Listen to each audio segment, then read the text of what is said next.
J Nageswara Reddy MLA Andhra Pradesh రాష్ట్ర ప్రధాన కార్యదర్శి గారిని మరి బలపరచాల్సిందిగా కోరుతూ దయచేసి అందరూ కూడా సమయపాలన పాటించాల్సిందిగా మీ అందరినీ కోరుతాము.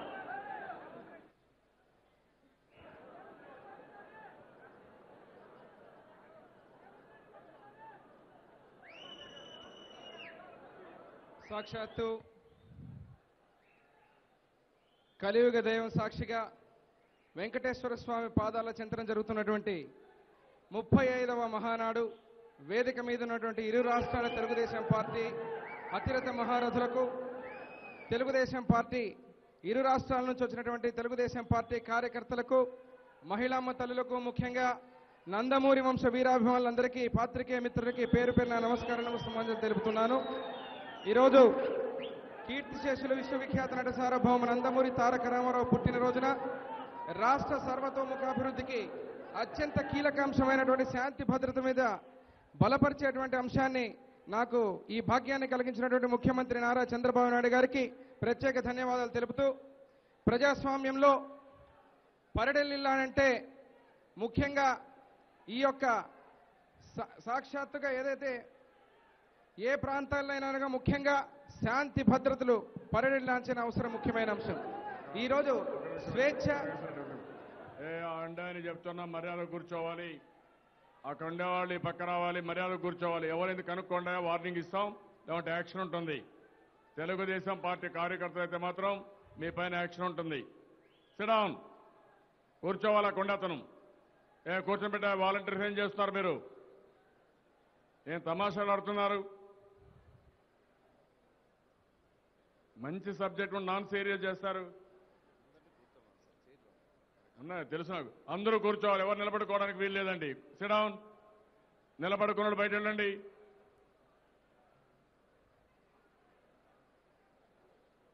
నిలబడుకున్నాడు బయట వెళ్ళిపోవాలి. వాలంటీర్స్ ఏం చేస్తారు? కూర్చోబెట్టండి. డెలిగేట్స్ కూడా గౌరవంగా ఉండాలి, గట్టిగా చెప్పించుకునే పరిస్థితి రాకూడదు.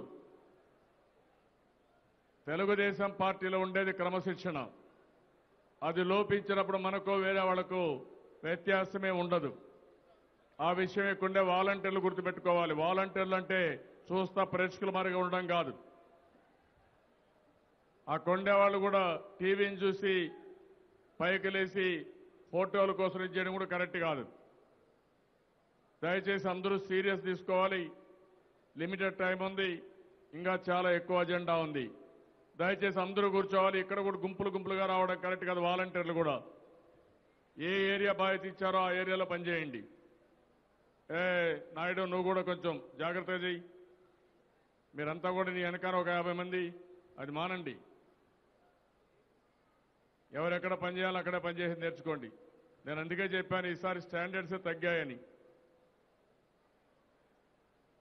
అందరూ పెత్తనం చేసే సమస్యలు వస్తాయి. Okay, carry on. ప్రజాస్వామ్యం పరిఢెల్లిల్లాలంటే ఈరోజు ఏ ప్రాంతంలోనైనా కూడా శాంతి భద్రతలు పరిరక్షించబడాలి. ప్రజాస్వామ్యానికి ప్రాణమైనటువంటి స్వేచ్ఛ, ఈ స్వేచ్ఛ ఎక్కడైతే హరింపబడుతుందో శాంతి భద్రతలకు తీవ్రమైన విఘాతం కలుగుతుంది. సమాజంలో చూస్తే ఒకసారి ఏదైతే బలహీన వర్గాలకు చెందినటువంటి వారు కానీ, బలహీన వర్గాలకు ఉన్నటువంటి వ్యక్తులు కానీ, వారి యొక్క భావ ప్రకటన కానీ, స్వేచ్ఛ కానీ, వారి యొక్క ధన మాన ప్రాణాలకు సంరక్షించేటువంటి హక్కుని ఈ రాజ్యాంగం కల్పిస్తూ ఉంది. ఈ విషయం మీద శాంతి భద్రతలు అన్నప్పుడు దాదాపుగా 2 ఏళ్ల క్రితం మనం ఒక్కసారి చరిత్రలోకి వెళ్తే, ఎప్పుడైతే కాంగ్రెస్ పరిపాలన సాగుతూ ఉందో ఆ సమయంలో ఆ రాష్ట్రంలో ఉన్నటువంటి అనిశ్చితి కానీ, అభద్రత కానీ, అశాంతి గురించి ఖచ్చితంగా చెప్పుకోక తప్పదు.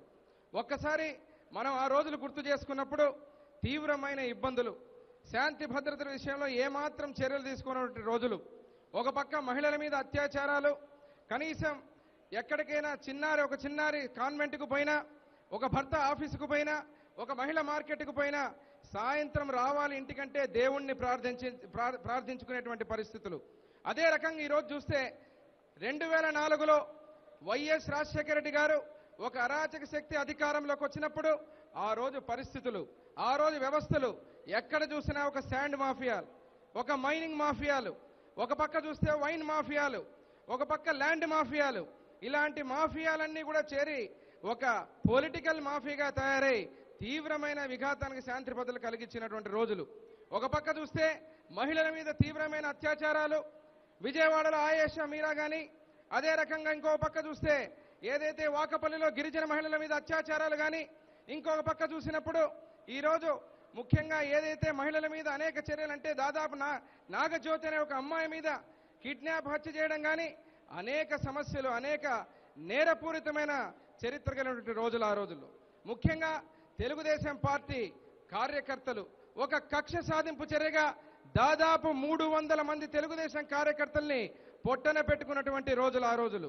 అదేవిధంగా ఇక్కడ సాక్షాత్తుగా ఈ రోజు పరిటాల సునీతమ్మ గారు పుట్టినరోజున నిన్న ముఖ్యమంత్రి గారు చెప్పిన విధంగా ఏదైతే తెలుగుదేశం పార్టీ సాక్షిగా పరిటాల రవీణ గారిని పొట్టన పెట్టుకున్నటువంటి రోజులు ఆ రోజులు.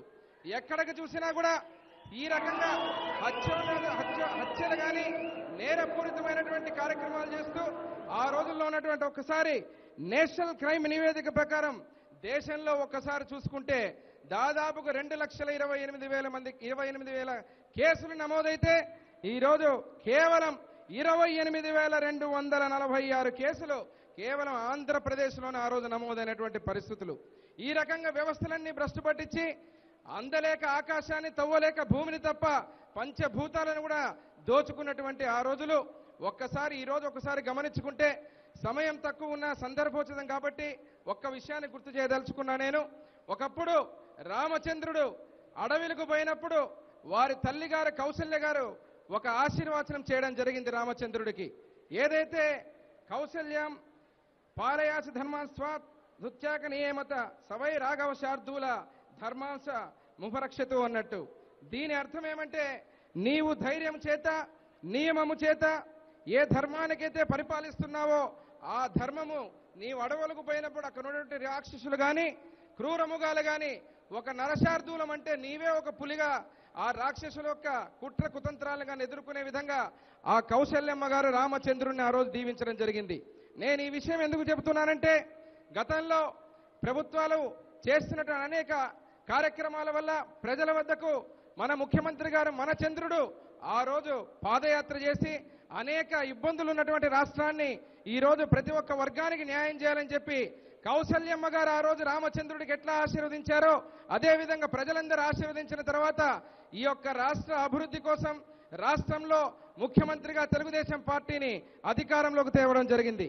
ఈ అధికారంలో తెచ్చిన తర్వాత దాదాపుగా ప్రభుత్వం అదే రకంగా చంద్రబాబు నాయుడు గారు ఈ యొక్క ప్రభుత్వానికి 2 కళ్ళగా ఇటు సంక్షేమాన్ని అభివృద్ధిని ముందుకు తీసుకుపోతా ఉంటే ఆ రోజు రాక్షసులు ఎట్లా అడ్డుపడ్డారో అదేవిధంగా తల్లి కాంగ్రెస్ కానీ పిల్ల కాంగ్రెస్ కానీ అనేక విధాలుగా శాంతిని భద్రతను అభద్రతను కలిగించాలనే విధంగా అనేక విఘాతాలు కలిగిస్తున్నాయి.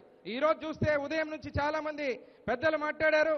ఆ విషయాలు వచ్చినప్పుడు రాజధాని విషయం రైతుల విషయం అన్నప్పుడు అక్కడ రైతులు రెచ్చగొట్టి అభద్రతా భావాన్ని కలిగించారు.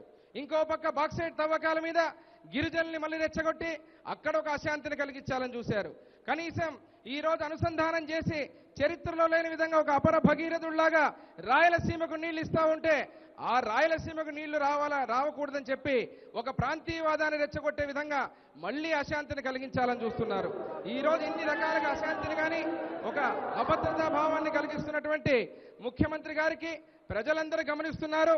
ఈ రోజు మహానాడు వేదికగా ఒక విషయం చెప్పదలుచుకున్నా, స్వర్గంలో ఉన్నటువంటి నందమూరి తారక రామారావు గారి ఆశీర్వాదం ఉన్నంత వరకు, క్షేత్రస్థాయిలో తెలుగుదేశం పార్టీ కార్యకర్తల ఆశీర్వాదం ఉన్నంత వరకు, అదే రకంగా ఆంధ్ర రాష్ట్ర ప్రజల ఆశీర్వాదం ఉన్నంత వరకు ఈ యొక్క తల్లి కాంగ్రెస్ పిల్ల కాంగ్రెస్ చేస్తున్నటువంటి మారీచ సుబాహుల్లాగా అడ్డుపడుతుంటే ముఖ్యమంత్రి గారు చేస్తున్న అభివృద్ధి యజ్ఞాన్ని ఎవ్వరు కూడా అడ్డుకోలేరని చెప్పి ఈ సభాముఖంగా తెలియజేస్తూ, ఈ రాష్ట్రంలో ముఖ్యమంత్రులు వచ్చారు, వారు ముఖ్యమంత్రి తనయులు వచ్చారు.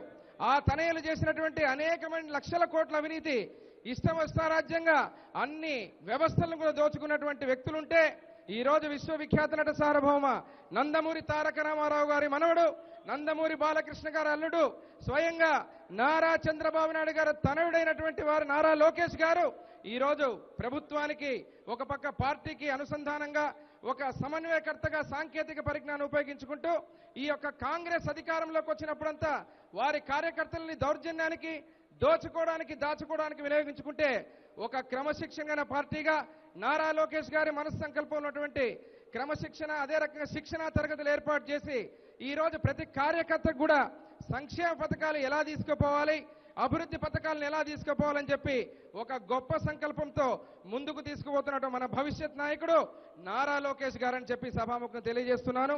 ఈ యొక్క శాంతి భద్రతలు ముఖ్యంగా ఏదైతే రాష్ట్రంలో ఈరోజు అధికారంలోకి వచ్చిన తర్వాత సమర్థవంతమైన పోలీసింగ్ కానీ, ఎర్రచందనం మీద స్మగ్లర్లు ఏదైతే ఉన్నారో వారందరినీ కూడా ఉక్కుపాదంతో అణిచివేస్తూ కొల్లం గంగిరెడ్డి లాంటి ఒక స్మగ్లర్ని ఎవరూ పట్టుకురాలేరంటే ఈ రోజు మన ప్రభుత్వం వచ్చిన తర్వాత ఆ గంగిరెడ్డిని అరెస్ట్ చేసి ఈరోజు మన ప్రభుత్వంలో ఒక విశ్వాసం, రాజకీయ కోణం కానీ, పోలీసుల విషయంలో కానీ ఏ రకమైనటువంటి జోక్యం లేదు, ఒక పారదర్శకమైన పాలన ఇస్తున్న ఈ యొక్క సందర్భంలో శాంతి భద్రతలు రాష్ట్ర అభివృద్ధికి ఎంతో ముఖ్యమైన అంశం కాబట్టి ఎంతమంది విఘాతం కలిగించినా నేను ఇంతకుముందు చెప్పిన విధంగా ఖచ్చితంగా ఈ రాష్ట్ర అభివృద్ధిని కానీ ఎవ్వరు ఆపలేరని చెప్పుకుంటూ ఈ యొక్క అంశం అతి ముఖ్యమైన అంశం మీద నన్ను బలపరిచే అవకాశాన్ని కలిగించినటువంటి నారా చంద్రబాబు నాయుడు గారికి, ముఖ్యమంత్రి వర్యులకు ధన్యవాదాలు చెప్తూ దీన్ని ఏకగ్రీవంగా ఆమోదిస్తూ బలపరచవలసిందిగా కోరుతున్నాను.